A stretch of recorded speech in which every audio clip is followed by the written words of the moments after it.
The Amazing Spider-Man number 430 and 31 witnessed an epic confrontation between Spider-Man and the Carnage symbiote, which bonded with Silver Surfer. The book opens in New York, where Spider-Man feels happy to know that the heroes are still alive, for the whole world believed they were destroyed while battling Onslaught.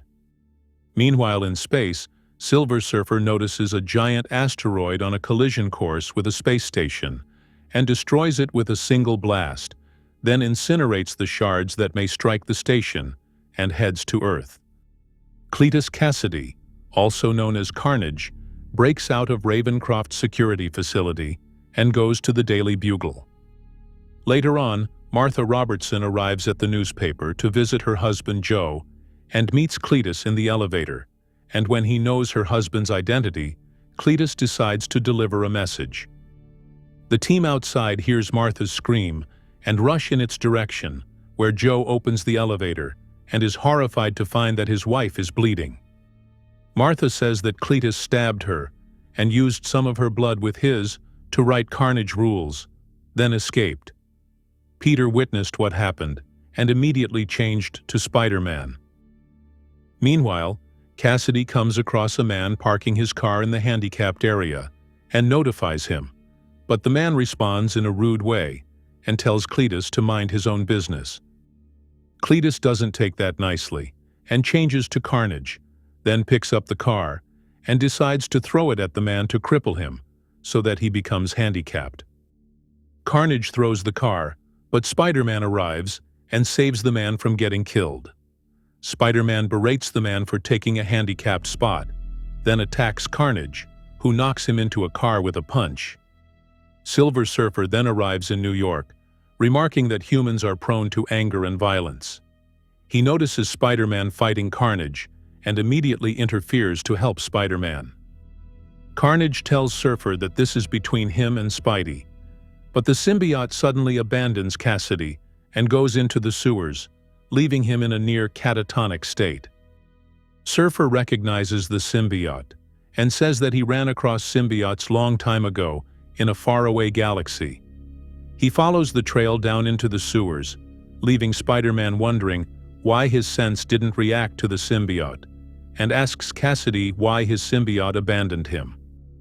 Cassidy says that the symbiote recognized Surfer, and the whole symbiote's race hate and fear him because of what he did to them, and that they must have their revenge.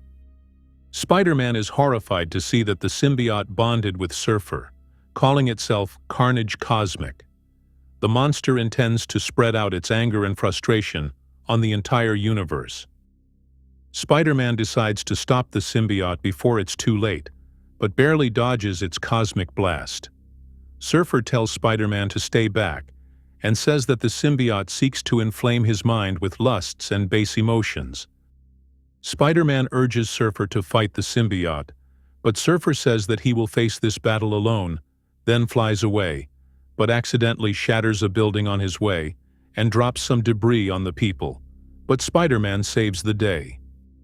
He then takes Cassidy to the hospital and tells the medical team that he needs many cops to guard him. The police arrive shortly after and order Spider-Man to freeze because there's a warrant out on him, forcing Spider-Man to fight them off. Meanwhile, Carnage Cosmic goes into deep space and recalls the memories which blackened his soul. Images which recall a time in the Surfer's haunted past when he came across a world whose life form was seized by the symbiotes. Surfer didn't try to communicate with the inhabitants and didn't offer them aid or compassion, but summoned his master Galactus the Devourer, who started his great feeding and consumed the doomed world. The symbiote's desire for vengeance was great, that it was burned into the genetic memory of every survivor and passed to their descendants. The symbiote then shows Surfer images from Cassidy's past when he was a child, abused and tortured by his foster parents. Surfer then uses the power cosmic to relieve the conflict and offers compassion against chaos and corruption, and heads to Earth again. Back to the hospital, Spider-Man hears the doctor telling the cops that Cassidy suffers from an advanced case of stomach cancer and that the symbiote was keeping him alive. Carnage Cosmic arrives at the hospital, but is suddenly attacked by Spider-Man, who says that Cassidy is in no condition to see anyone. Surfer blasts Spider-Man and tells him that he came to reunite the symbiote with Cassidy, but Spider-Man says that Carnage is one of the worst serial killers in history, and it's better to leave him to die. He knocks Surfer down and tells him that they must work together to destroy the symbiote as well, but Surfer says that Cassidy will die without it, and that they should save him. Spider-Man pounds on Surfer, remarking that he will not allow him to regenerate Carnage, but Surfer reminds Spider-Man that the symbiote will recreate with him if it doesn't bond with Cassidy, and wonders whether it is better to make it bond with a human host or a cosmic one. Surfer tells Spider-Man to look into his heart and to see if he is really prepared to condemn Cassidy to death. Spider-Man agrees with Surfer, and together they break into Cassidy's guarded room, where they quickly take down the police. Surfer allows the symbiote to bond with Cassidy, who gets empowered and decides to go on slaughter again. Surfer tells Cassidy that he saw his secret soul and found it lacking, and while he can't let him die, he will not let him return to his murderous ways. Surfer and Spider-Man go out of the hospital, with Surfer remarking that the gift of life is the most precious in all the universe, and it's not for him to squander any soul, even one as lost as Cassidy.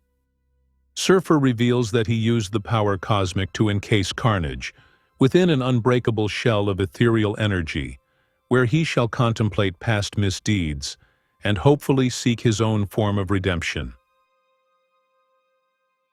This book shows that Carnage can control anyone, even Surfer himself.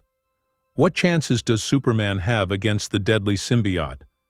I believe that the symbiote can control Superman, but Superman will mentally fight the symbiote's control and will destroy it by flying it to the sun. Hope you liked the video. Don't forget to subscribe, share, and like.